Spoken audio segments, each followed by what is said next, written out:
nos reúne hoy es no solo la liturgia, sino cómo la liturgia, qué relación hay entre la liturgia y nuestra vida cotidiana.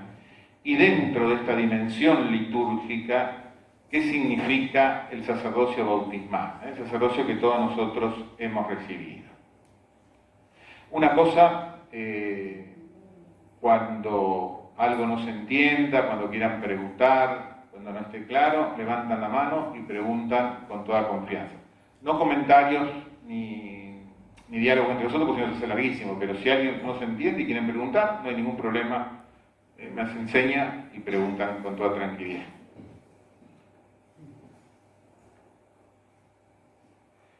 ¿Qué es la liturgia? Vamos primero a definir qué entendemos por liturgia. Para hablar de lo que es la liturgia, necesitamos recordar tres cosas. Nosotros fuimos creados a imagen y semejanza, perdón, estamos creados, porque esto es medio casero, le había dicho que cuando terminara los avisos yo le iba a hacer señas para comenzar, pero como siempre me olvidé. Para hablar de la liturgia necesitamos recordar primero esto. Nosotros somos imagen y semejanza de Dios. Y Dios es comunión de personas. Es la unidad perfecta. Son tres personas y un solo Dios verdadero, ¿no? Una relación donde no pierden su identidad de personas, pero en una comunión tan intensa, tan infinita comunión, que llegan a ser una sola persona.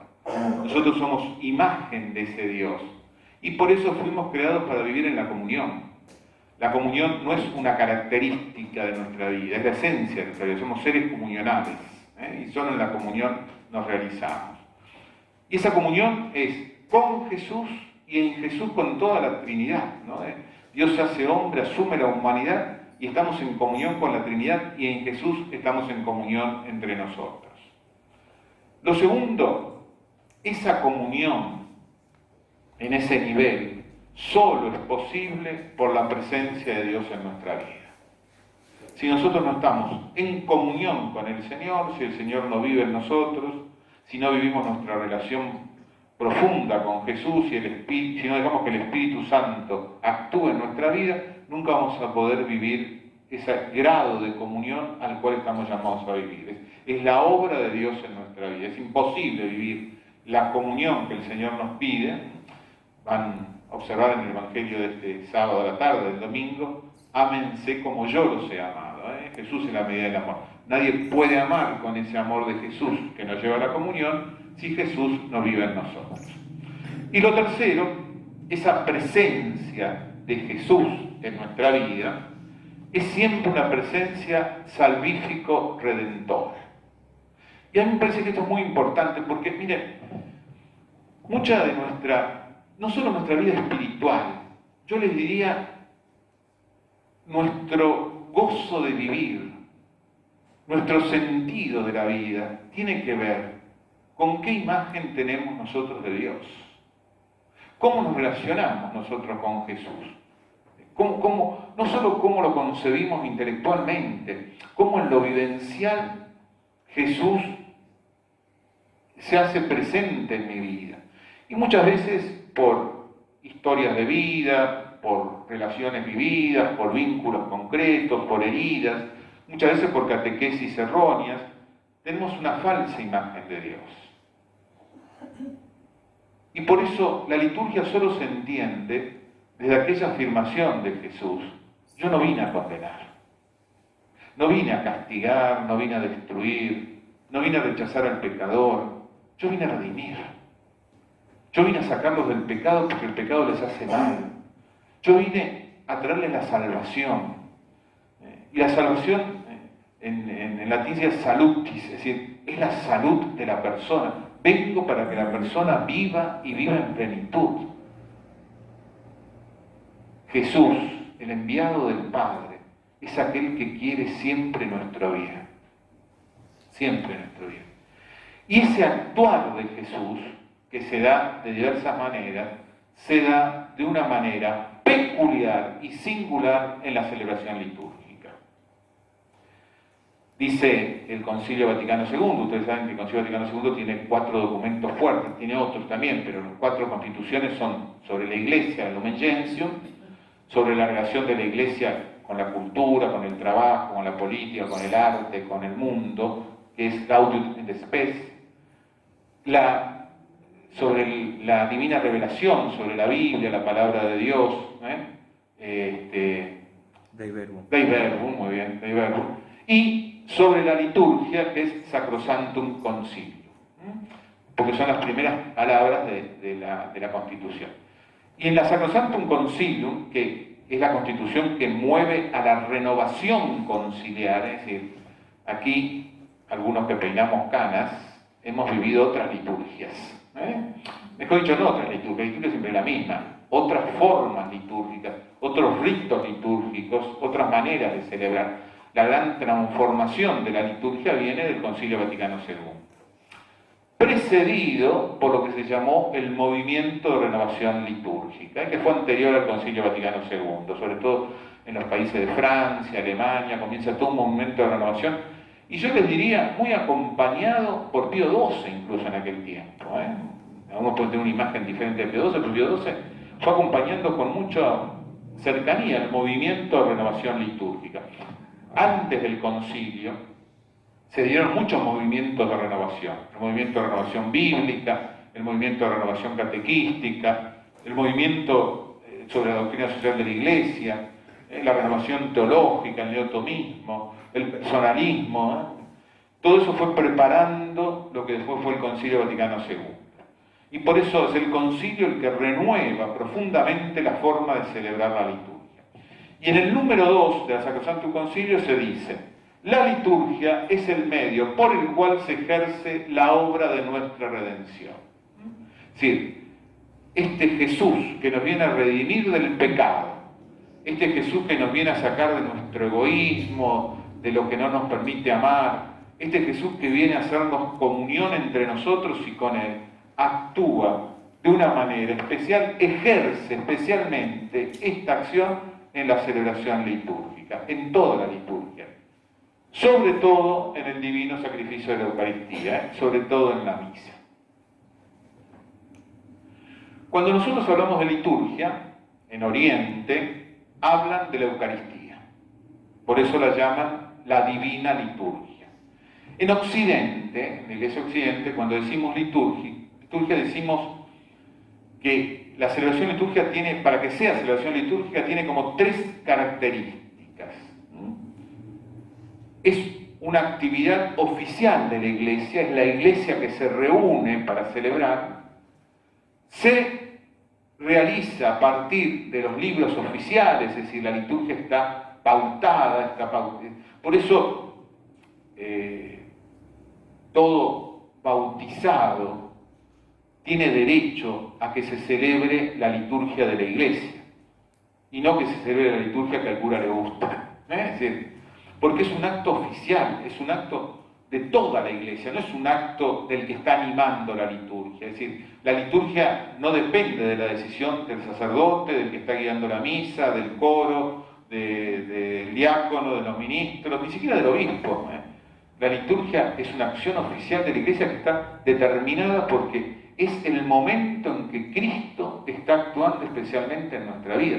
El protagonista de la liturgia es Jesucristo que está actuando, y la Iglesia es cuerpo de Cristo, y por eso actúa como Iglesia, actúa oficialmente, no es un acto oficial de la Iglesia, no es un acto particular, no es la devoción de un grupito, no es la devoción de uno, no es el acto de una persona o de un grupo determinado, es toda la Iglesia. Cuando nosotros estamos celebrando la Eucaristía, es toda la Iglesia que con nosotros está celebrando la Eucaristía. Incluso la Iglesia no solo que peregrina en este mundo, la Iglesia celestial, la Iglesia de los santos, la Iglesia que peregrina a la casa del Padre, es toda la Iglesia, ¿no? Por eso la comunión, por ejemplo, eucarística, es comunión con toda la Iglesia, no solo con los que están acá, los que están físicamente presentes. Y la liturgia tiene ministros designados, aquellos que en nombre de la Iglesia son enviados a presidir la celebración litúrgica. Por eso, cuando en Occidente se habla de liturgia, se habla de la celebración de los sacramentos y la liturgia de las horas. La liturgia de las horas es aquella acción litúrgica por la cual la Iglesia va consagrando cada momento del día al Señor. A la mañana con la celebración de laudes, alabamos al Señor por el nuevo día, es el día signo de la resurrección, el Señor que nace. Al mediodía hacemos una pausa a la hora intermedia y le consagramos al Señor ese día, esa mitad del día a vivir y nos disponemos a vivir el nuevo día. Y ya al atardecer, las vísperas nos van preparando para el día siguiente, finalizamos el día y lo completamos con las completas de la última oración de la noche. Y en algún momento del día, puede ser con laudes o con otras cosas, o aparte, es el oficio de lectura, ¿no? La Iglesia se nutre de la palabra de Dios y de aquellos padres de la Iglesia, de aquellos documentos de la Iglesia que nos van nutriendo. Esa liturgia de las horas, que antes rezaban, sí, al comienzo rezaba toda la Iglesia, toda la Iglesia. Después fue como reduciéndose al clero, en un momento solo el clero rezaba, no veían los curas con el librito, el breviario, caminando por la iglesia, rezando el breviario. Con el Concilio Vaticano II se vuelve a invitar a toda la iglesia a que celebre la liturgia de las horas, que le consagra a Dios. Esa liturgia de las horas y los sacramentos es lo que nosotros llamamos liturgia. ¿Se entiende? Yo estaré siempre con ustedes. Y por eso yo creo que esto nos tiene hasta que emocionar. Cuando nosotros estamos celebrando un sacramento, cuando estamos celebrando la Eucaristía, cualquier otro sacramento, cuando estamos en la liturgia de las horas, Cristo se hace presente en medio de nosotros de una manera especial. Es el encuentro con Cristo. Tenemos que quitarnos. Yo cuando doy clase de liturgia, a veces en los seminarios de catequesis o en el Centro Santo Tomás, el primer día le pido a los que participan, a los alumnos, que me digan palabras que identifican la liturgia. Y es interesante, la mayoría de las palabras hacen acciones humanas. Celebración, ritual, rúbrica.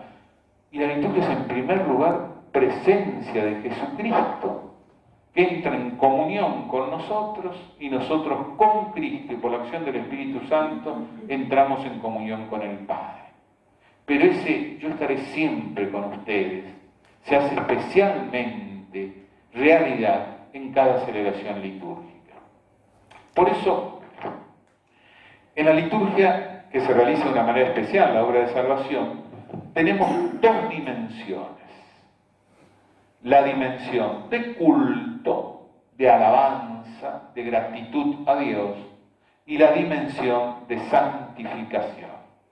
La liturgia es el momento en nosotros, con Cristo y por el Espíritu Santo, alabamos al Padre, y es el momento en que el Padre, en Cristo y por la acción del Espíritu Santo, nos santifica. Cada celebración litúrgica implica una efusión del Espíritu Santo en nosotros. Y por eso en cada sacramento el Espíritu Santo realiza una acción particular. En el bautismo nos une a Cristo para siempre, nos hace uno en Cristo, el Espíritu Santo. En la reconciliación, el Espíritu Santo y la Iglesia, cuerpo de Cristo, nos da el perdón de nuestros pecados, nos resuelve toda culpa. En la unción de los enfermos, que por favor no la llamemos más extrema unción, no es el pasaporte a la eternidad, es la fortaleza cuando nuestro cuerpo está débil, cuando nuestra psicología está débil, cuando nuestra salud está débil, por eso se recomienda cuando alguien tiene alguna dolencia, después ya cuando entramos en la tercera y cuarta edad, cuando tenemos una intervención seria, es decir, es esa fortaleza en los momentos de la debilidad, ¿no? En el matrimonio es el Espíritu Santo que une a dos personas para siempre, ¿no? En el orden sagrado es el Espíritu Santo que configura al sacerdote a semejanza de Cristo pastor, al diácono a semejanza de Cristo servidor. En la confirmación es el don del Espíritu que nos confirma en la fe, que nos hace adultos en la fe. Y en la Eucaristía es el Espíritu Santo que en Cristo nos hace unos, entre nosotros y con Él. Fíjense ustedes, es interesante esto. La analogía de la palabra cuerpo. Cristo tiene su cuerpo físico, pero nosotros como iglesia somos el cuerpo de Cristo. Y en la Eucaristía se hace presente ese cuerpo de Cristo. En la Eucaristía el sacerdote invoca al Espíritu y es derramado el Espíritu en dos momentos. En la consagración, para que ese pan y vino se tornen en el cuerpo y la sangre del Señor por obra del Espíritu Santo. Cuando impone las manos, invoca al Espíritu. Pero también en la plegaria eucarística invoca al Espíritu sobre la asamblea para que este cuerpo de Cristo, en Cristo se haga uno. Y por eso en la plegaria eucarística hay un momento que es la efusión del Espíritu Santo, donde en la Eucaristía el Espíritu Santo nos lleva a crecer en la comunión y en la unidad. Por eso ese crecimiento en la unidad no se da solo por la recepción del cuerpo de Cristo, se da por la efusión del Espíritu que desciende sobre nosotros. Es más, el concilio y el catecismo de la Iglesia toman afirmaciones de los padres de la Iglesia donde dicen que cuando se lee la palabra de Dios, es Dios mismo que se hace presente en medio de su pueblo y nos habla, y en el momento en que la palabra se hace presente, el Espíritu Santo desciende sobre nosotros. Por eso, toda celebración litúrgica es esa fusión del Espíritu que nos santifica. Es el Espíritu Santo que llena nuestra vida y nos configura ese único santo que es Jesucristo. San Agustín decía, cuando el sacerdote termina la plegaria eucarística y que dice, por Cristo, con Cristo y en Cristo, a ti Padre Omnipotente, en la unidad del Espíritu Santo, todo honor y toda gloria, ese amén, decía San Agustín, tiene que hacer temblar los vidrios de la iglesia. Porque ese es el momento de la alabanza, es el resumen de toda la plegaria eucarística, la gran alabanza al Padre. Con Cristo, por Cristo, en la unidad del Espíritu Santo, la iglesia alaba al Padre. Y por eso en cada acción litúrgica, sobre todo en la Eucaristía, somos santificados por el Espíritu que desciende y rendimos culto a Dios en Cristo, movidos por el Espíritu. Por eso es el momento central de nuestra vida. Es la cumbre, es la fuente. Es la cumbre a la cual llegamos y es la fuente en la cual partimos, ¿no? Es el momento principal de nuestra vida, es la Eucaristía. Si me aman, cumplirán mis mandamientos, y yo pediré al Padre que les envíe otro defensor que está siempre con ustedes, el Espíritu de la verdad, que el mundo no puede recibir porque no lo ve ni lo conoce. Ustedes lo conocen, porque Él permanece con ustedes y estará en ustedes. No los dejo huérfanos. Volveré a visitarlos. Dentro de poco el mundo ya no me verá. Ustedes, en cambio, me verán, porque yo vivo y ustedes vivirán. Aquel día comprenderán que yo estoy en el Padre y ustedes en mí y yo en ustedes. Esta es la liturgia. El momento en que estamos en Cristo, que crecemos en la comunión con Cristo y por eso en Cristo estamos con el Padre. Es el momento en que ese paráclito, ese defensor, ese Espíritu de la verdad viene en nosotros y hace con que Dios permanezca en nuestra vida. Les doy un mandamiento nuevo, que se amen unos a otros como yo los he amado, ámense así unos a otros. Es el Evangelio de este domingo, ¿no? Poder amar como Cristo nos ama se da gracias a nuestra participación en la celebración litúrgica, que lo hace presente a Cristo en nuestra vida y nos abre la acción del Espíritu Santo. Les dejo la paz, les doy mi paz, y no como la del mundo. No se inquieten ni se acobarden. Es otra de las promesas del Señor. En cada liturgia, sobre todo en cada celebración eucarística, el Señor nos transmite el don de la paz. Que no es una paz sentimental. Yo puedo estar preocupado, puedo estar hasta angustiado, puedo estar triste, puedo estar inquieto, puedo estar con mi corazón violento, mi corazón violentado por algo, pero es esa paz de la presencia del Señor en medio de eso que estoy viviendo. Y por eso no es una paz que niegue lo humano, sino que llena mi humanidad de su presencia y le da un nuevo sentido y transforma aquello que estoy viviendo. Muchas veces el gesto de paz en la Eucaristía se distorsionó.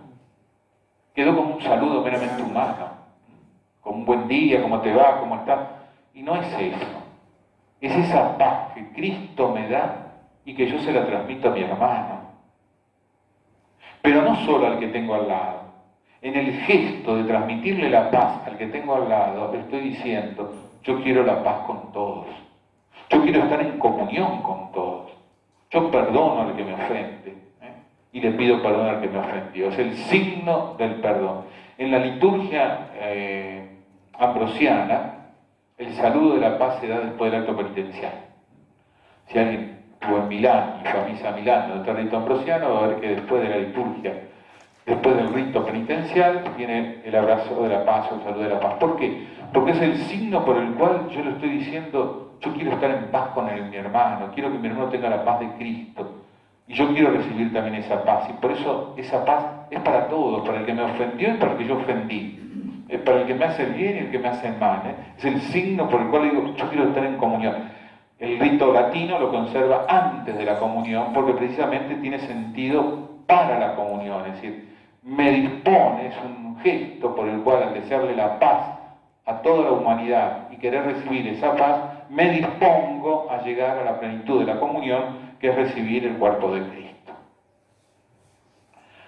Tomando pan dio gracias, lo partió y se los dio diciendo, esto es mi cuerpo que se entrega por ustedes, hagan esto en memoria mía. Igualmente tomó la copa después de cenar y dijo, esta es la copa de la nueva alianza, sellada con mi sangre, que se derrama por ustedes. Hagan esto en memoria mía. Por eso, Jesús antes de partir nos hace dos revelaciones. Nosotros estamos en Él y Él en nosotros. En Él estamos en el Padre. Y que nos enviará a otro Paráclito, al Espíritu Santo. Nos deja un mandamiento, el mandamiento del amor, amar como Él nos ama. Nos deja su paz, su presencia, y nos invita a hacer esto en memoria suya. Por eso, la celebración litúrgica no es un recuerdo de lo que Jesús hizo. Cuando se bautiza, no estamos recordando a Jesús en su bautismo nada más. Cuando celebramos la Eucaristía, no estamos recordando solo la última cena. La liturgia es el actuar hoy de Dios en nuestra vida. Eso que Jesús hizo se vuelve a realizar en cada celebración litúrgica. Y por eso en cada celebración litúrgica el Señor nos vuelve a entregar su cuerpo y su sangre. En cada celebración litúrgica el Señor nos vuelve a perdonar. En cada celebración litúrgica el Señor derrama su espíritu de amor. Es conmemoración en el aquí y ahora, no es un mero recuerdo del pasado. Yo siempre digo que la liturgia tiene como tres dimensiones.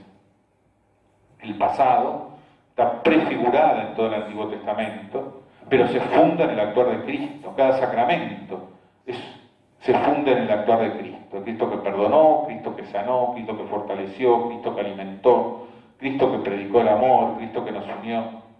Esa es la dimensión del pasado, pero se hace presente en el aquí y ahora.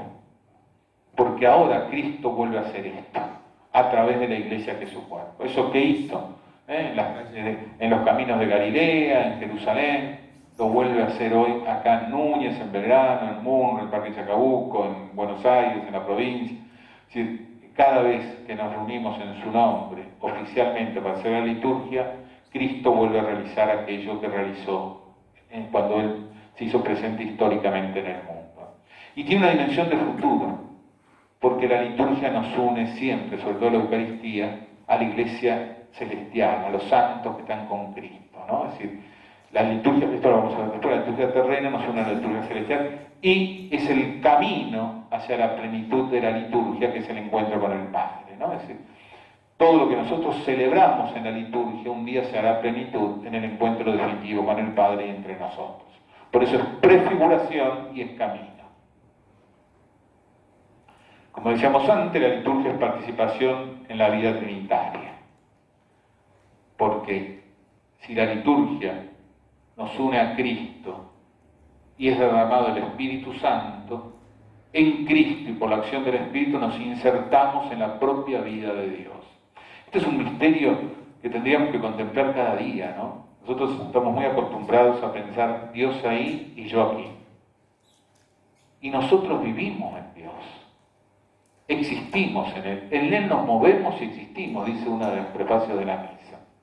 Estamos en la Trinidad, estamos dentro de Dios, porque somos uno en Cristo y por el Espíritu Santo estamos dentro de Dios. La liturgia es el momento en que el Padre nos dice: te amo con el mismo amor que amo a mi Hijo, porque vos vivís en mi Hijo, sos el cuerpo de mi Hijo. Mi Hijo ya no existe sin vos. Y la liturgia es el momento en que en Cristo lo amamos al Padre con el mismo amor de Cristo. Es un diálogo de amor. La liturgia es un diálogo de amor. Ese diálogo de amor donde el Padre nos manifiesta la infinitud de su amor. Y donde nosotros le decimos que lo amamos con todo nuestro ser. Con todo nuestro ser. La liturgia es celebración del misterio pascual. Sacrosanctum Concilium 5 y 6. En cada liturgia se muere al pecado y se renace una vida nueva, en cada liturgia. En el bautismo morimos el pecado original y nacemos a la vida nueva de los hijos de Dios.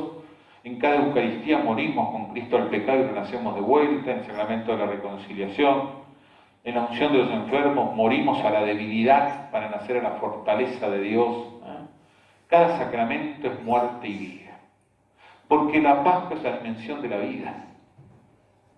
Pascua no es una fiesta nada más. La muerte nos va a acompañar siempre. No solo la muerte física de un ser querido, la muerte de un recuerdo, la muerte de un lugar, ¿no? La muerte de dejar algo, la muerte del tiempo que pasó, ¿no? La muerte de lo que no fue, la muerte del fracaso. La muerte existe siempre, pero precisamente Cristo asume esa muerte para de la muerte sacar vida. Y por eso la liturgia nos permite asumir la muerte cotidiana, asumir nuestras muertes, esas que nos duelen, lo que no me salió, lo que no pude hacer, lo que fracasé, lo que perdí, lo que me duele, para de esa muerte sacar vida. Ese es el momento en donde la muerte saca vida al Señor. Por eso, qué importante que es prepararse para la acción litúrgica. Yo soy medio pesado aquí, y a veces cuando veo en el mundo también, con el silencio antes de la misa.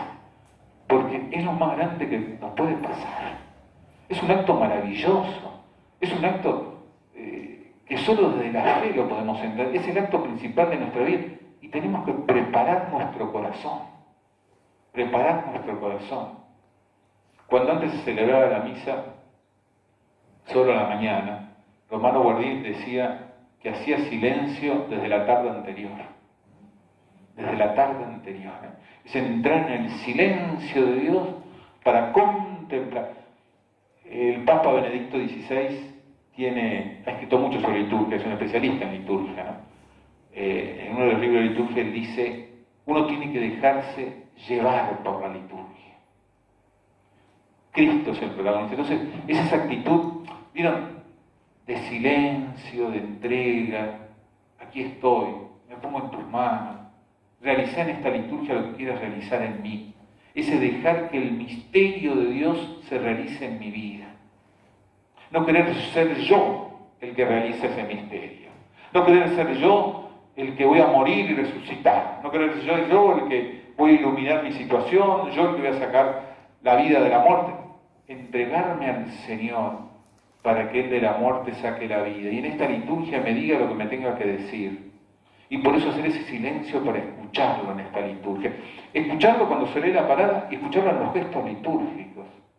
Esa actitud de escucha en la liturgia. Yo le diría, hasta esa actitud, entre comillas esto, de pasividad en cuanto que Él actúa en mí. Que Él actúa en mí. La liturgia no es pasividad. Nosotros tenemos que ser protagonistas de la liturgia. Tenemos que participar de la liturgia. Pero participamos desde ese silencio. Por eso yo a veces cuando la liturgia prevé momentos de silencio y le metemos un canto, le metemos una oración, tenemos que rescatar el valor del silencio en la liturgia. Porque es el momento de la contemplación litúrgica. ¿Os estoy aburriendo mucho con esto? No se me van a dormir, ¿no? Ya pasó la fiesta. La liturgia, este es el catecismo de la Iglesia, ¿no? Es Concilium 11 y Catecismo de la Iglesia 1071. La liturgia, obra de Cristo, es también una acción de su Iglesia. Realiza y manifiesta la Iglesia como signo visible de la comunión entre Dios y los hombres. Introduce a los fieles en la vida nueva de la comunidad, implica una participación consciente, activa y fructífera de todos. Sacrosanctum Concilio 8, en la liturgia terrena pregustamos y tomamos parte en aquella liturgia celestial que se celebra en la santa ciudad de Jerusalén, en la casa del Padre, hacia la cual nos dirigimos como peregrinos, donde Cristo está sentado a la diestra de Dios. Esto también es maravilloso. Si en estos momentos comenzamos a celebrar la misa, nos estamos uniendo a la Iglesia celestial, a los santos, a Jesús, al Padre. Es decir, hay una conexión entre la tierra y el cielo. La liturgia une la tierra con el cielo y el cielo con la tierra. Une a los hombres con la vida de Dios y con aquellos que están junto a Dios, que son los santos, que es la Virgen, aquellos que ya han llegado a la casa del Padre. Nos une para siempre con ellos. Por eso, siempre en toda liturgia hay una visibilidad. Él se hace visible en su palabra, lo hace visible a Dios, en signos, pan y vino, agua, aceite. Pero hay una invisibilidad. Detrás de esos signos es Dios el que está actuando. Cuando el sacerdote derrama el agua o el diácono en el bautismo, el signo es el agua, pero es el Espíritu Santo. Cuando el sacerdote realiza el gesto eucarístico es pan y vino. Se conserva el accidente de pan y vino, pero sustancialmente está el cuerpo y la sangre del Señor, detrás de eso. Cuando el sacerdote realiza el gesto de decir yo te absuelvo, y la señal de la cruz, es el gesto detrás del cual hay un Dios que me absuelve de toda mi culpa. En el matrimonio es el sacramento donde los contrayentes son ministros. Por eso en el sí, en el consentimiento matrimonial, Dios los está uniendo. Ahí el sacerdote es un testigo nada más. Por eso en los lugares donde no hay sacerdote igual se puede celebrar el sacramento del matrimonio, porque los ministros son los contrayentes. En efecto, dice Sacrosanctum Concilium en el 2, la liturgia por cuyo medio se ejerce la obra de nuestra redención, sobre todo en el divino sacrificio de la Eucaristía, contribuye en sumo grado a que los fieles expresen en su vida y manifiesten a los demás el misterio de Cristo y la naturaleza auténtica de la verdadera Iglesia. Es característica de la Iglesia ser a la vez humana y divina. Somos seres humanos que formamos la Iglesia, pero es divina porque el Espíritu Santo está en nosotros. Visible y dotada de elementos invisibles. La Iglesia tiene rostros, nuestros edificios, nuestros gestos, nuestros signos, una peregrinación, es visible, pero también está dotada de elementos invisibles, que es esa presencia de Dios en su Iglesia. Está entregada a la acción y dada a la contemplación, presente en el mundo y sin embargo peregrina a la casa del Padre. Y todo esto de suerte que en ella lo humano está ordenado y subordinado a lo divino, lo visible a lo invisible, la acción a la contemplación, lo presente a la ciudad futura que buscamos. Una frase muy linda del concilio. Lo visible está subordinado a lo invisible, lo presente a la ciudad futura que buscamos, lo humano a lo divino. Esa es la liturgia. La liturgia hace a la Iglesia y la Iglesia hace a la liturgia. Siempre la liturgia va a tener dos dimensiones. Una humana. Es la comunidad que celebra, somos los hermanos que queremos crecer en fraternidad, somos los hermanos que cantamos, que rezamos, que nos expresamos, que hablamos, pero va a tener una dimensión trascendente. Es Dios el que está ahí y nos reúne y actúa en nosotros. Va a tener siempre una dimensión de universalidad. Yo la celebro en castellano, en italiano, en latín, en griego, en húngaro, en lo que sea. La celebro aquí, la celebro allá, estoy en comunión con todos. Pero para que yo la pueda gustar, tiene que haber elementos que en la liturgia toquen mi ser cultural. Es decir, por eso el Concilio Vaticano II puso las lenguas vernáculas, porque antiguamente se leían toda la lectura en latín y no entendía nada. Entonces, Está bien, Dios se hacía presente, pero para poder para que dé más frutos en mi vida, es necesario que yo pueda entender esa palabra, ¿no? Y por eso hay gestos en cada liturgia que son propios de cada cultura. De hecho, la liturgia tiene, la Iglesia Católica tiene diferentes ritos, muchos ritos, porque esos ritos expresan diferentes culturas, ¿no? Y por eso es lo que se llama la inculturación de la liturgia, la encarnación de la liturgia. Vivimos un momento, quizás esto es un tema medio delicado, pero donde a partir de la pandemia fueron surgiendo algunos grupos con expresiones, yo diría, demasiado tradicionalistas de la liturgia,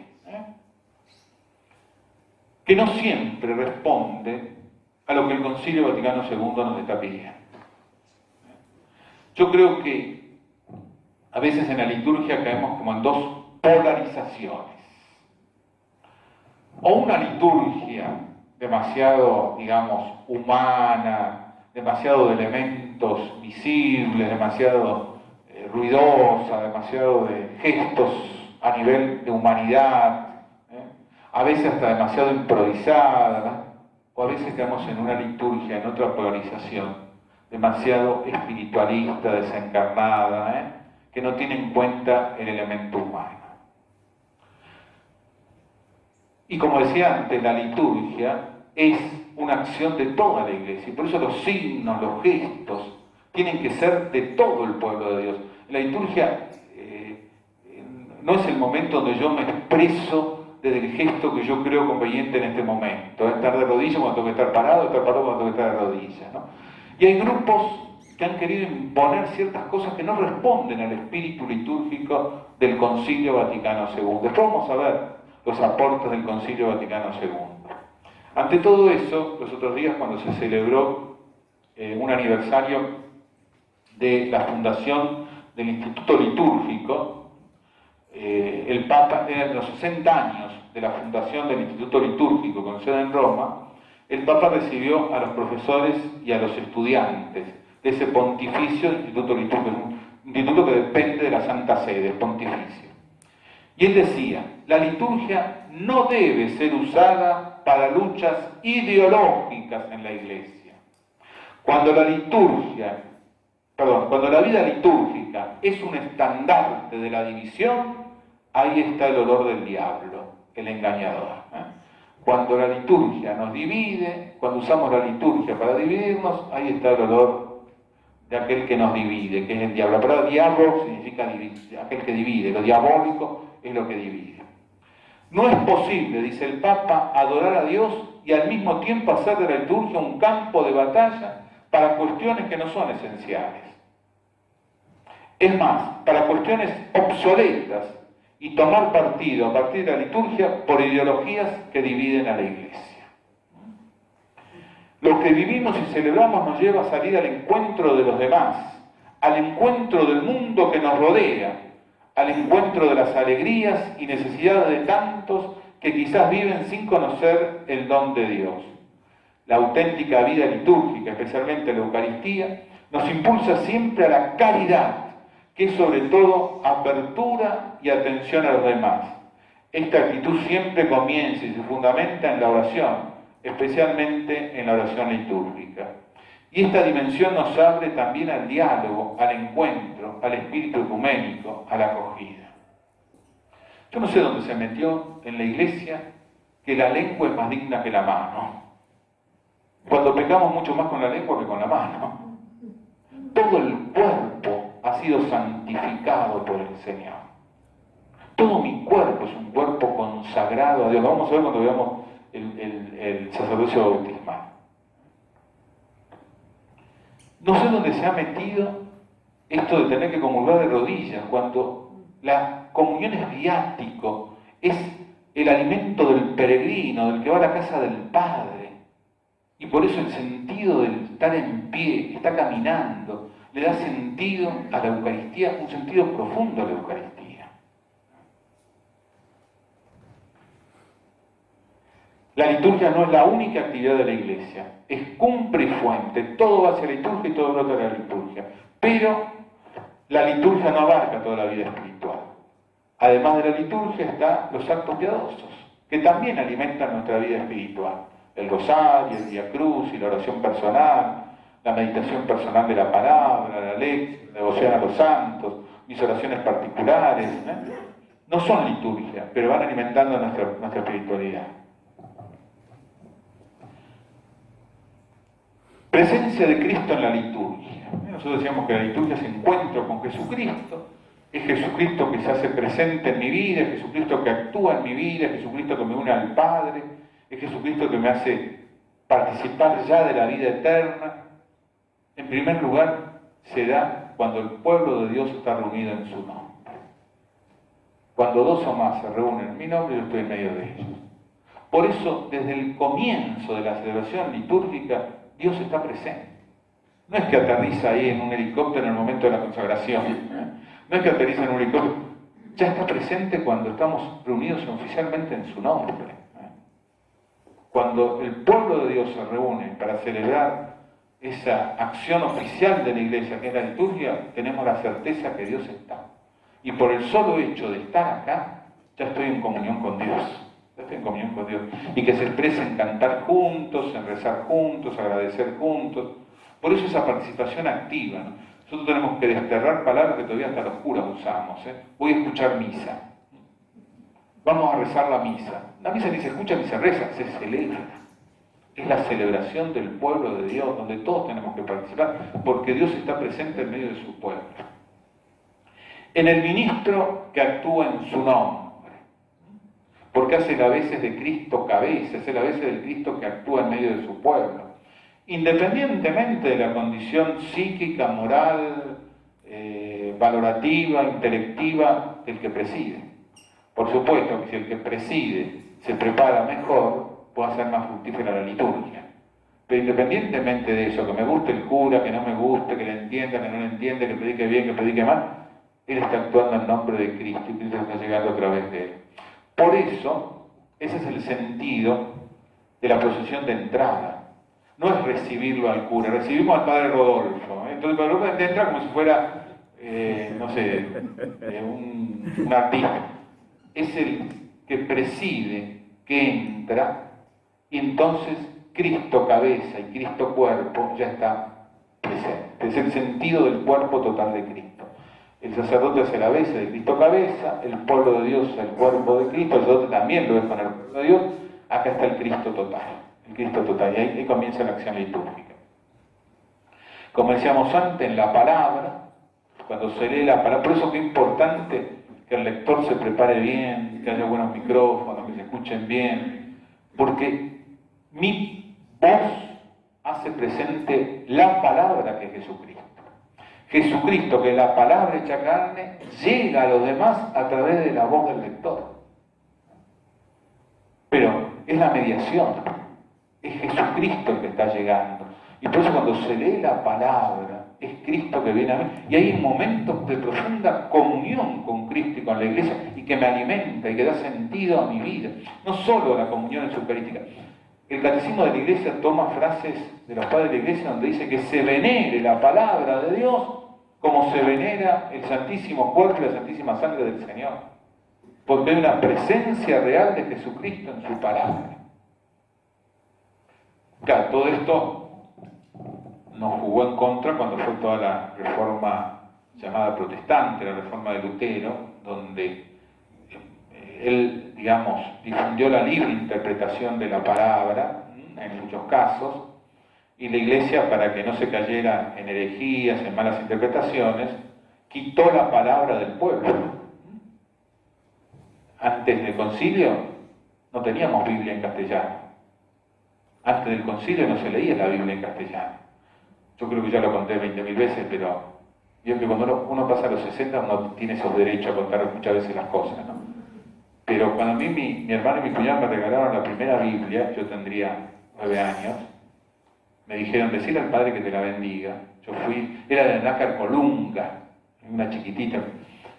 Entonces fui y le dije que la bendiga. ¿Quién te regaló esto? Entonces le dije, bueno, dice, tené cuidado.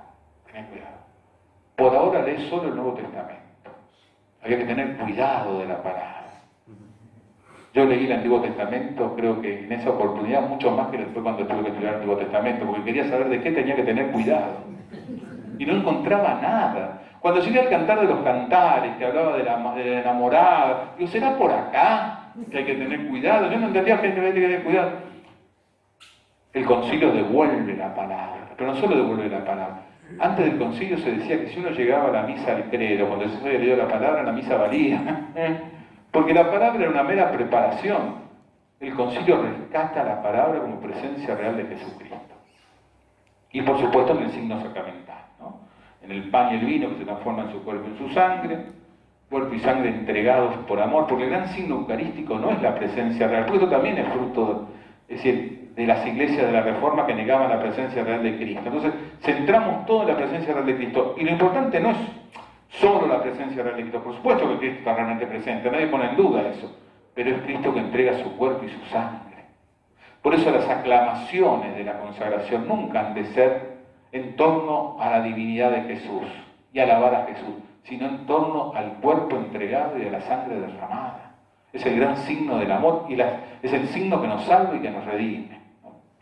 Y de ahí que hay 3 lugares litúrgicos en el presbiterio que tendrían que ser iguales y tendrían que tener cierta unidad, que es el presbiterio, porque está presente el que hace la vez de Cristo pastor, Cristo cabeza, el altar, que es el signo de Cristo que nos reúne en torno a una misma mesa, que es donde se hace presente el signo, y el ambón, que es el altar de la palabra, que es donde Cristo se hace presente con su palabra.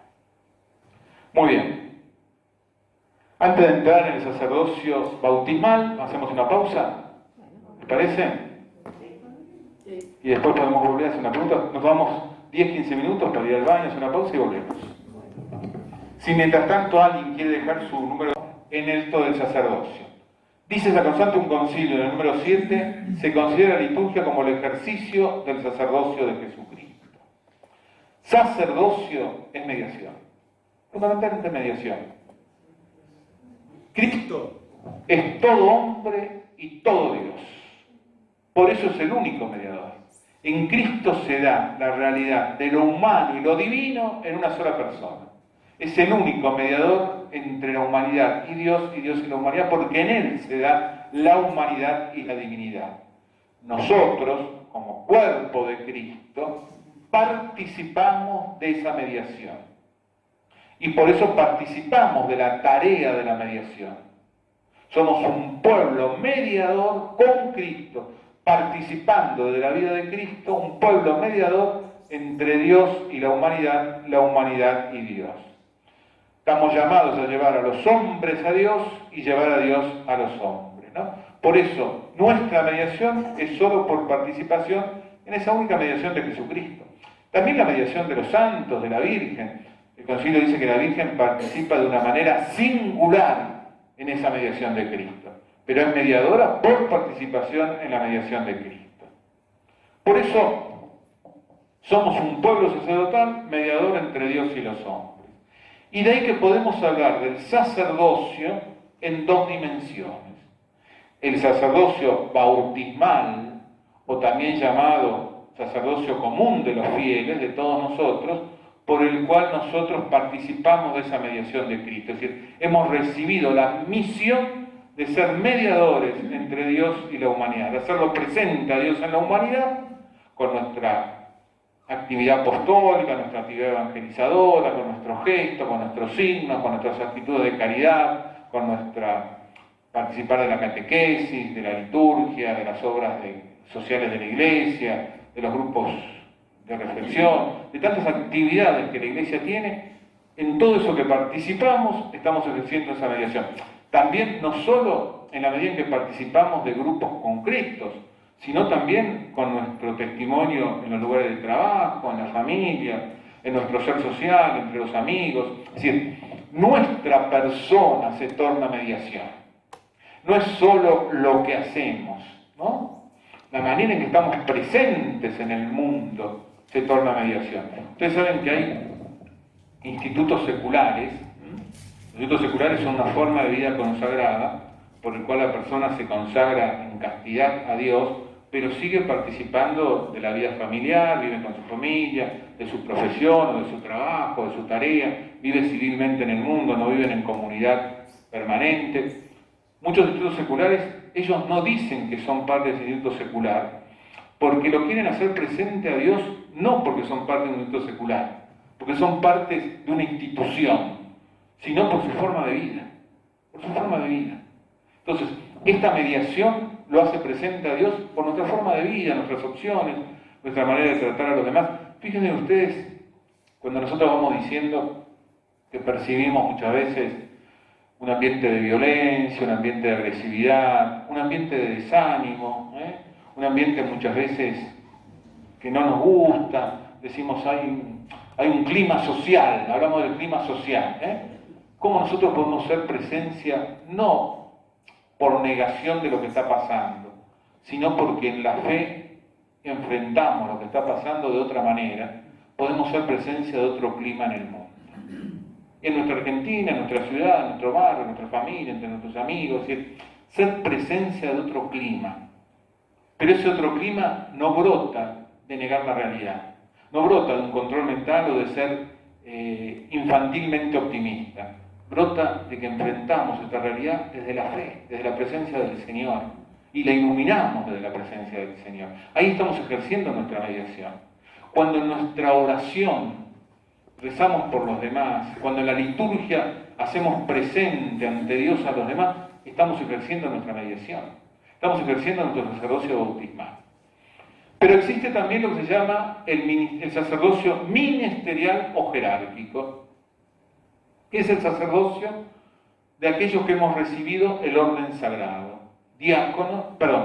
presbíteros y obispos. El diácono recibe el orden sagrado, pero no recibe en esa primera instancia del orden sagrado el sacerdocio jerárquico ministerial. Dice el concilio, la ordenación del diácono no se ordena en función al ministerio sacerdotal, sino al servicio del pueblo de Dios. Preside en comunión con los presbíteros y el obispo al pueblo de Dios, pero no como sacerdote. Sí como en su sacerdocio bautismal, no en su sacerdocio ministerial. El sacerdocio ministerial tiene como sentido hacerlo presente a Cristo, como Cristo cabeza, Cristo pastor, a través del perdón de los pecados, de la consagración del pan y el vino, es decir, de la celebración de la Eucaristía, y de presidir lo que sería la predicación de la palabra en nombre de la Iglesia. Las tres dimensiones del sacerdocio ministerial son la predicación oficialmente en nombre de la Iglesia, es decir, el sacerdote cuando predica en nombre de la Iglesia, el diácono colabora en esa predicación. El sacerdote lo hace presente a Cristo en la Eucaristía, es decir, es el único que puede presidir la Eucaristía porque ha recibido a partir del obispo, el obispo sucesor de los apóstoles, participa del sacerdocio del obispo y lo hace presente a Cristo en la celebración de la Eucaristía y perdona en nombre de Cristo los pecados del pueblo de Dios. Por eso puede celebrar, solo el sacerdote puede presidir y realizar la consagración y el perdón de los pecados en el sacramento de la misa, de la Eucaristía, de la reconciliación y de la unción de los enfermos, porque la unción de los enfermos implica el perdón de los pecados. El sacramento del bautismo, el sacramento del bautismo puede ser administrado por el diácono puede ser testigo oficial de la Iglesia en el sacramento del matrimonio, y el sacramento del orden sagrado solo el obispo, porque es el sucesor de los apóstoles, y hace partícipes a los otros de ese ministerio. ¿Se entiende esto? Sí. Una pregunta. Vos decías que en la prédica del Evangelio, en nombre de la Iglesia, la hace el sacerdocio ministerial. Sí. El diácono, cuando a veces hace algún tipo de reflexión o de... ¿es personal? No, también lo hace en nombre de la Iglesia. También lo hace en nombre de la Iglesia. Ahí participa el orden sagrado. Es un ministro ordenado. Lo hace en nombre.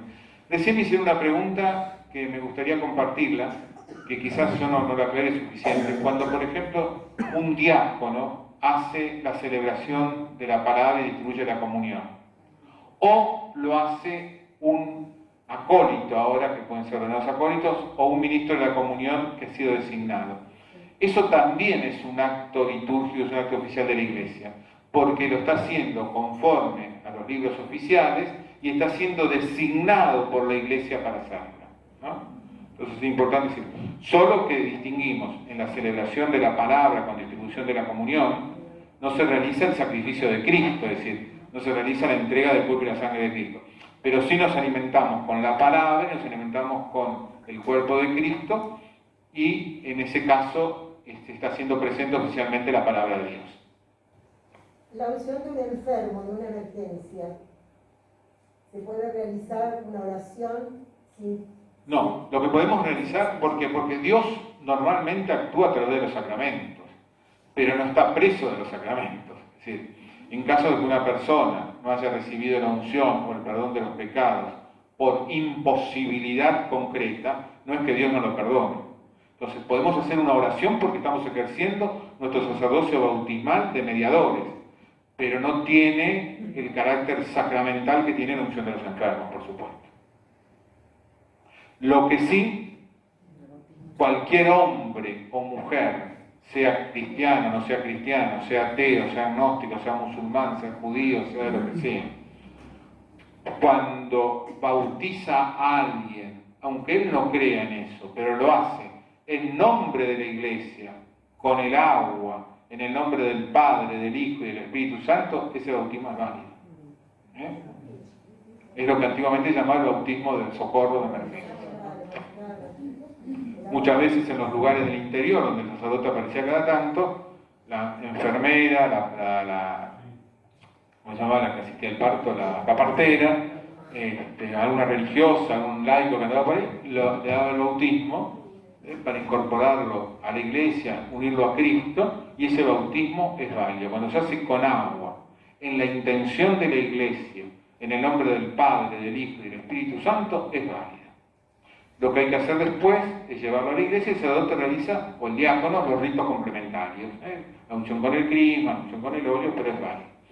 Muchas veces, cuando no se sabe si ese bautismo fue bien realizado, se hace el bautismo subcondición, es decir, te bautizo de nuevo bajo la condición de que no estés bautizado por las dudas, ¿no? Es decir, cuando no se tiene certeza que el bautismo haya sido realizado como tuvo que haber sido realizado, ¿no? Cuando yo estudiaba en mis tiempos Sacramento, se contaba siempre la anécdota de un sacerdote que se ordenó y en la fiesta de ordenación aparece la que fue la partera y dice: ¿cómo no ibas a ser sacerdote si yo te bauticé con leche?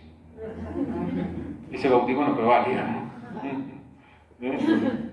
Cuentan que hubo que bautizarlo de vuelta y ordenarlo de vuelta, es decir, hacer todo el proceso de ordenación, ¿no? Por supuesto que si eso no se sabe, nosotros siempre decimos la Iglesia suple, es decir, no hubo mala intención, hubo desconocimiento, ¿no? Entonces, por ejemplo, si acá viene un falso sacerdote, preside la Eucaristía, no está consagrando. Yo comulgué, yo estoy comulgando pan, pero si yo no lo sé, nadie lo sabe, el efecto de la comunión es suplido por la acción de la Iglesia y mi buena intención de querer recibirlo. Por eso, Dios actúa por los sacramentos y actúa en la liturgia, pero no está preso de la liturgia de los sacramentos, ¿no? La acción de Dios va más allá. Incluso es más. Por ejemplo, los judíos, los musulmanes, no participan de los sacramentos de la Iglesia. Y el catecismo no dice, y el Concilio Vaticano II, de alguna forma están ordenados a la vida de la Iglesia, porque la Iglesia quiere ser semilla de un nuevo pueblo, ¿eh? Entonces, Cristo quiere ser cabeza de todo el pueblo, de toda la humanidad, ¿no? Entonces hay como una participación en la intencionalidad de Cristo de unirlo para siempre a Él, ¿no? Y hay, por supuesto, el amor de Dios es un amor universal, ¿no? No hace distinción de credos ni de religiones. ¿Alguna otra pregunta? Después siempre se contaba el tema de la obligación del sigilo sacramental. Ustedes saben que ahora incluso se reformó cuando un sacerdote viola, aunque sea indirectamente, el sigilo sacramental, queda ipso facto en estado de excomunión. El sigilo sacramental es inviolable, ¿no? Se cuenta de un sacerdote que, sin decir el nombre, Dice, uy, mi primera confesión fue tremenda, tuve un aborto. Y aparece una señora y dice, padre, yo fui la primera en confesarme con usted. Entonces, por eso, la prudencia, esto está siendo un tema muy delicado en las legislaciones que quieren obligar a que los sacerdotes que se enteran por el sacramento de la reconciliación de un abuso tengan obligación de denunciarlo. Ahí somos intransigentes como iglesia, es decir, la inviolabilidad del secreto de confesión es inamovible, porque es la única manera de garantizar que realmente el respeto a la interioridad de la persona, ¿no? Si la persona está... Aparte, no es el sacerdote el que está ahí perdonando, es el sacerdote que en nombre de Cristo, pues está actuando en persona Cristo. Ese es el ministerio sacerdotal, en persona Cristo está actuando y está recibiendo el pedido de perdón y está perdonando en nombre de Cristo, es un mediador, no es dueño de lo que el otro le está diciendo. La Lumen Gentium, que es el Concilio Vaticano II, nos deja o nos recuerda o pone en el tapete 4 realidades que me parece que tenemos que rescatar.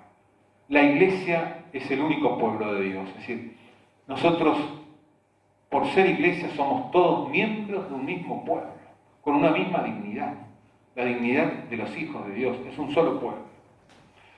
Todos nosotros en la Iglesia estamos llamados a la santidad. Todos.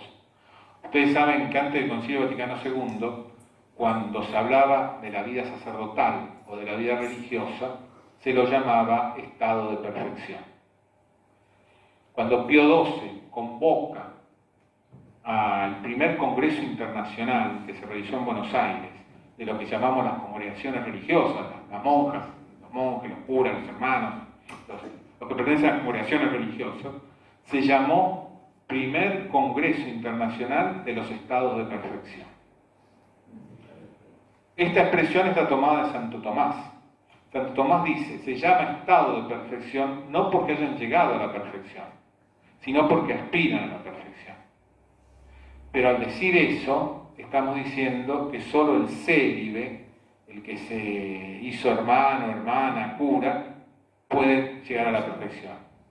Y de esa manera se le daba al laico un lugar de imperfecto necesario. Es decir, no vas a llegar a la perfección, pero te necesitamos para que la humanidad siga viviendo. El Concilio Vaticano II dice no. Todos estamos llamados a la perfección de la caridad, que es la santidad. Es vocación de todos. Todos nos santifican. Y de hecho Juan Pablo II, y a partir de Juan Pablo II, Benedicto, ahora Francisco, la cantidad de laicos que están canonizando. Que anteriormente también la Iglesia lo hizo, ¿no? Por eso esto que la Iglesia toma como vocación universal de la santidad no es algo nuevo. Rescata una verdad profunda de la Iglesia, pero quizás una verdad olvidada. Todos participamos del único apostolado de Jesucristo y todos estamos llamados al sacerdocio bautismal. Vamos a interiorizarnos un poquito en esto. Dice la Lumen Gentium, en el número 32, la Constitución Conciliar sobre la Iglesia, si bien en la Iglesia no todos van por el mismo camino, sin embargo, todos están llamados a la santidad. Cuando nosotros hablábamos del estado de perfección, no solo dejábamos al laico afuera, muchas veces confundíamos santidad con perfeccionismo. Y acá me parece que esta vocación que todo bautizado tiene hacia la santidad, tenemos que diferenciarla de lo que es el perfeccionismo. ¿Qué es el perfeccionismo? El perfeccionismo es la perfección de mi vida centrada en mi yo. Es autorreferencial, es ególatra. Yo me complazco en haber hecho las cosas bien, en ser bueno. Yo me complazco en ser efectivo, me complazco en mi éxito, me complazco en mi capacidad. Es la perfección por la perfección centrada en el yo. La santidad realiza nuestra vocación fundante, que es el amor. Por eso la santidad es la perfección de la caridad. Y el centro está en el bien del otro. El que recorre un camino de santidad no es aquel que quiere ser perfecto por ser perfecto y autosatisfacerse en su perfección.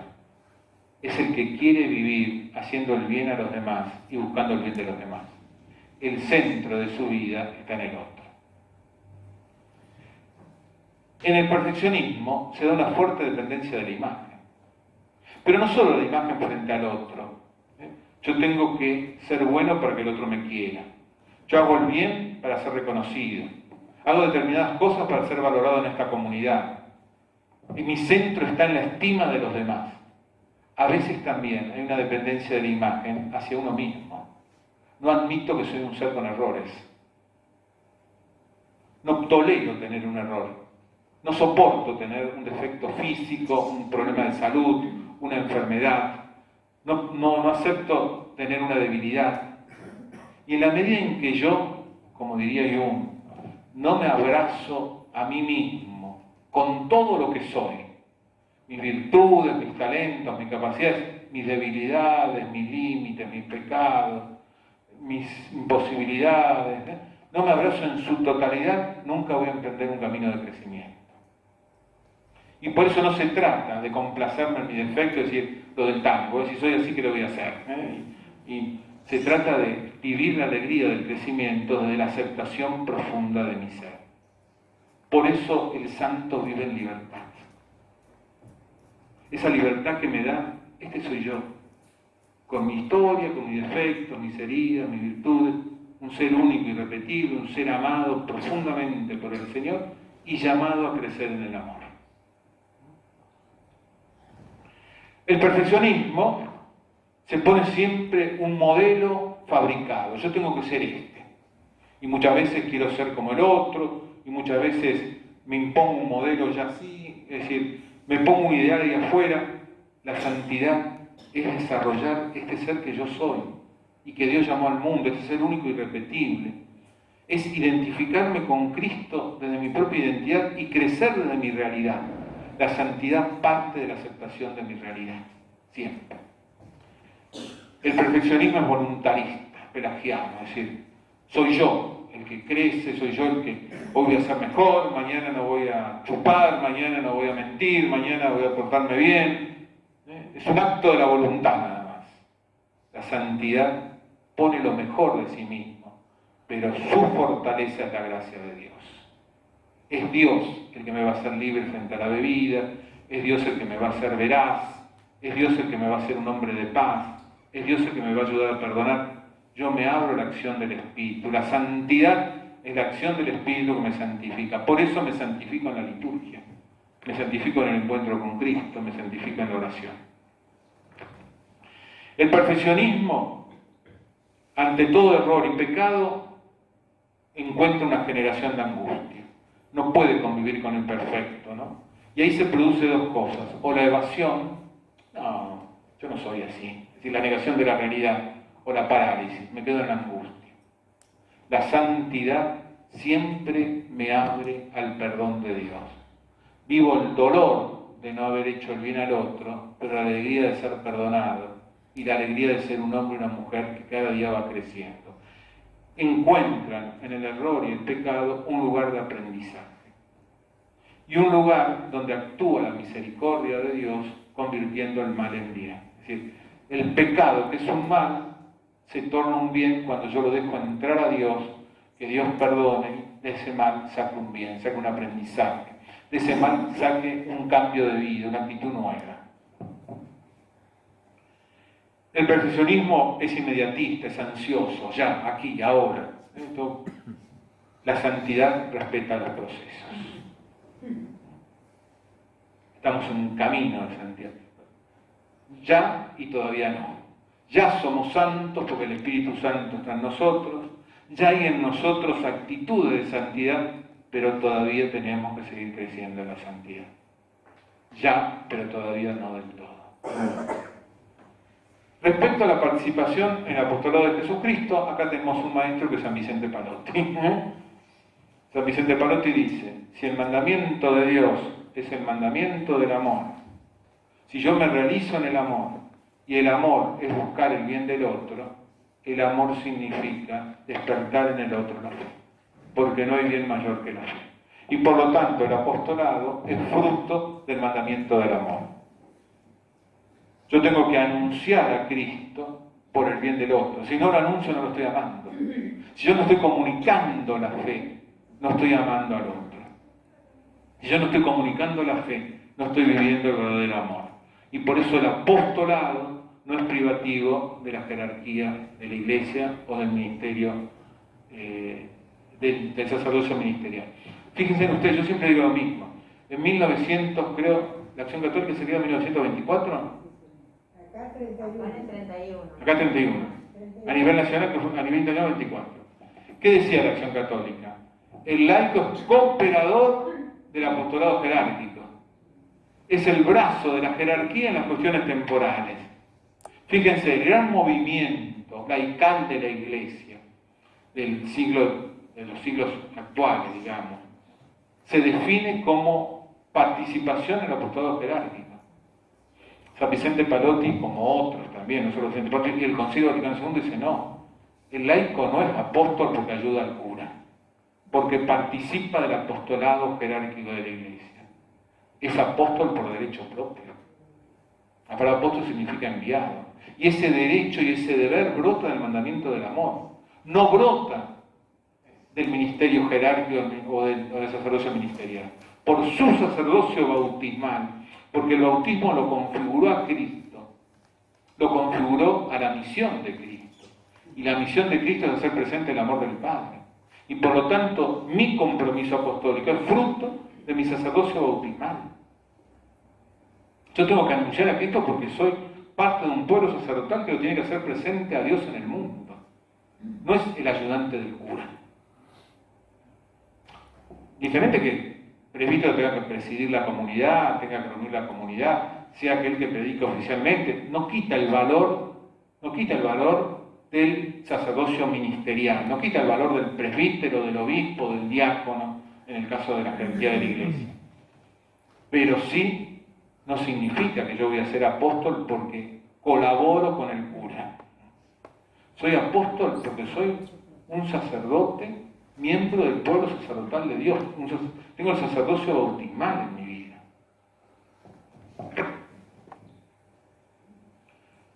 Pues quienes creen en Cristo, renacido no de un germen incorruptible, sino de un incorruptible, mediante la palabra del Dios vivo, no de la carne, sino del agua y del Espíritu Santo, pasan finalmente a constituir un linaje escogido, sacerdocio regio, nación santa, pueblo de adquisición, que en un tiempo no era pueblo y ahora es pueblo de Dios. Esto es Lumen Gentium 9, tomada de la primera carta de Pedro. La primera carta de Pedro dice, por bautismo pasamos a formar un linaje escogido, un sacerdocio regio. Somos un pueblo sacerdotal. Y esta vocación a la evangelización, esta vocación apostólica, brota de nuestro ser bautismal, de nuestro sacerdocio bautismal. Y la Lumen Gentium, en el número 10, también citando a Romanos, Hechos, la carta de Pedro, dice, los bautizados en efecto son consagrados. Esto es una dimensión de nuestro sacerdocio bautismal importantísima, ¿no? Sobre todo en estos tiempos. Los bautizados en efecto son consagrados por la regeneración y la unción del Espíritu Santo como casa espiritual y sacerdocio santo, para que por los sacrificios espirituales anuncien el poder de aquel que los llamó de las tinieblas a su luz admirable. Por ello, todos los discípulos de Cristo, perseverando en la oración y alabando junto a Dios, ofrézcanse a sí mismos como hostia viva, santa y grata a Dios. Y den testimonio por doquiera de Cristo, y a quienes lo pidan den también razón de la esperanza de la vida eterna que hay en ellos. Esta es una concepción de nuestro cuerpo carnal, de nuestra carne, y de nuestro sufrimiento y nuestro dolor. Cuando yo uno mi carne a la carne de Cristo, cuando yo uno mi dolor al dolor de Cristo, estoy ejerciendo mi sacerdocio bautismal. En primer lugar, porque mi cuerpo se torna hostia viva. Estoy uniendo mi cuerpo, mi dolor al cuerpo y al dolor de Cristo, y estoy ofreciendo el sacrificio de Cristo para la redención de la humanidad. Aquí hay un sentido profundo del dolor. Nosotros no tenemos que buscar el dolor. Eso sería una enfermedad psíquica. No tenemos que buscar el sufrir por el sufrir. La vida nos presenta el dolor. La vida nos presenta la cruz. El camino del amor nos presenta la cruz, fruto de la renuncia al egoísmo. Esa cruz y ese dolor, cuando la asumo con Cristo y la uno a la cruz de Cristo, con Cristo estoy redimiendo al mundo y con Cristo estoy ejerciendo el sacerdocio de todos los fieles de Dios. Y por eso mi dolor se ilumina de una manera diferente. Yo siempre me quejo cuando voy a una congregación, a mí también me pasa, ¿no? Y digo, hermanas, ¿cuántas son? Y somos 30, pero en verdad 20, porque 10 ya están muy enfermos, son muy ancianas. No, hermanas, esas 10 quizás están haciendo mucho más por el reino de Dios que las otras 20.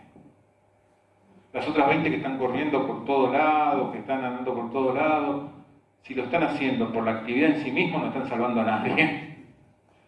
Esa anciana de 90 y pico de años, que en la cama ofrece su dolor y lo une a Cristo, está ejerciendo profundamente su sacerdocio bautismal y está redimiendo a la humanidad. San Vicente Palotti decía, siempre tenemos algo para ofrecer para la salvación del mundo. Y por eso es el sentido de asumir el dolor en una mirada salvífica. Asumir, ¿Cristo qué hizo? Miren, esto es interesante, contemplar la cruz de Cristo. Cristo anunció con libertad el reino. Eso le trajo la muerte. No le perdonaron que él se sentara a comer con pecadores. Era contra la ley. Era contra las buenas costumbres. No le perdonaron que él dijera que las prostitutas que se abrían el camino de Dios iban a ser las primeras en el reino de los cielos. No le perdonaron que él privilegiara a la persona ante la ley del sábado, o la persona ante el templo. Pero él se jugó por el bien de los demás. Y en ese jugarse por el bien de los demás, asumió el dolor como parte de esa opción por el amor. Si eres el Hijo de Dios, ¿por qué no te bajas de la cruz? Él se podía bajar de la cruz. Él se podía bajar y no sufrir. Pero hubiese traicionado aquello por lo cual dio la vida, que era por amor a la humanidad. Y por eso la cruz y el dolor fueron la culminación de su vida vivida en el amor. Es decir, la cruz es la plenitud del amor. Nos amó hasta el extremo de dar la vida para no traicionar el mensaje del Padre, de que todos somos sus hijos y que no excluye a nadie. Y por eso la cruz se tornó árbol de salvación. Él no murió por amor al dolor, no murió por amor a la muerte o por amor a la cruz. Murió por amor al Padre y amor a la humanidad. La cruz fue expresión de ese amor. Cuando mi cruz es expresión de amor y me une a la cruz de Cristo y muero por amor, estoy redimiendo al mundo. Estoy haciendo presente el reino de Dios en el mundo. Cuando una persona, a nosotros nos ha pasado muchas veces, a ustedes también les habrá pasado, visita en un hospital una persona enferma que sufre mucho, pero lo hace desde Dios y desde la confianza en Dios, transmite una paz. Es el reino de Dios que se está haciendo presente en el dolor. Es el reino de Dios que se está haciendo presente. Y esto lo digo frente a una cultura tremendamente hedonista, tremendamente negadora del mal. Fíjense que es una cultura que no hace duelo, es una estructura que niega el sufrimiento, es una estructura que niega el dolor, que se centra en el placer de la carne, en el autoplacer egoísta, porque el dolor ha perdido su lugar en la humanidad. Ojo, tampoco la cultura del dolor por el dolor es una cultura cristiana. Yo esto quiero aclararlo bien, ¿sí? No es la cultura que se centra en el dolor y que busca el dolor por el dolor.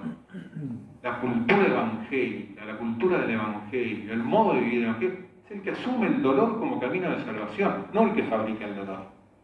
El que da un sentido apostólico, un sentido de santidad al dolor. El que se santifica en el dolor, porque el cardenal Pironio, acá hay gente del 9 de julio,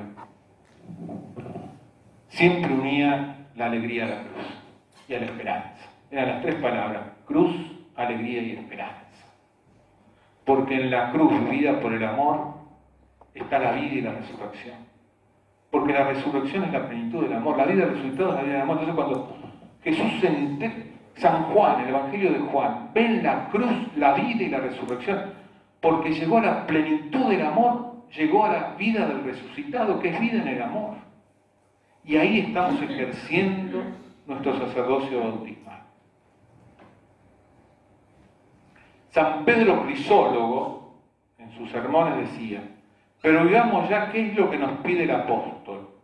Los exhorto por la misericordia de Dios a presentar sus cuerpos. Este ruego del apóstol promueve a todos los hombres a la altísima dignidad del sacerdocio. Presentar sus cuerpos nos hace sacerdotes, a todo el pueblo de Dios. El presentar sus cuerpos nos promueve a todos los hombres a la altísima dignidad del sacerdocio. A presentar sus cuerpos como hostia viva, es decir, a presentarlos desde el amor, desde la entrega. Mi cuerpo es para la entrega. Inaudito ministerio del sacerdocio cristiano, del sacerdocio de todo cristiano. El hombre es a la vez víctima y sacerdote, es decir, en mi dolor soy víctima, soy sacerdote porque se lo ofrezco a Dios. El hombre no ha de buscar fuera de sí qué ofrecer a Dios, sino que aporta consigo en su misma persona. No ofrecer cosas externas, ofrece su persona. Lo que ha de sacrificar a Dios, la víctima y el sacerdote permanecen inalterados. La víctima es inmolada y continúa viva, y el sacerdote oficiante no puede matarla. Admirable sacrificio en el que se ofrece el cuerpo sin que sea destruido y la sangre sin que sea derramada. Los exhorto, dice, por la misericordia de Dios, a presentar sus cuerpos como hostia viva.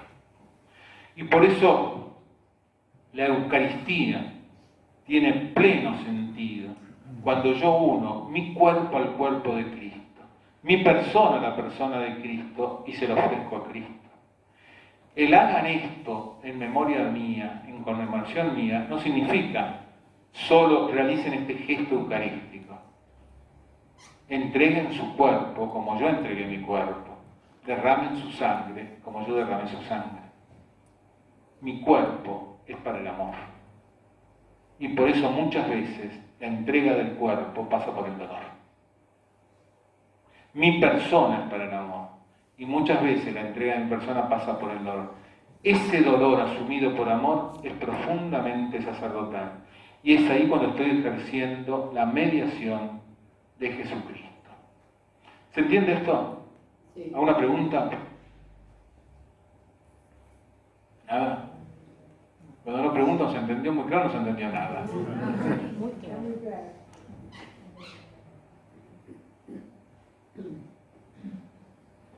La liturgia no es un acto individual. No es el individuo el sujeto de las acciones litúrgicas. No lo es tampoco la suma de los individuos. El sujeto de la liturgia es la Iglesia. Los individuos unidos en Cristo, como cuerpo de Cristo. Es fuente de nuestra espiritualidad. Lex orandi.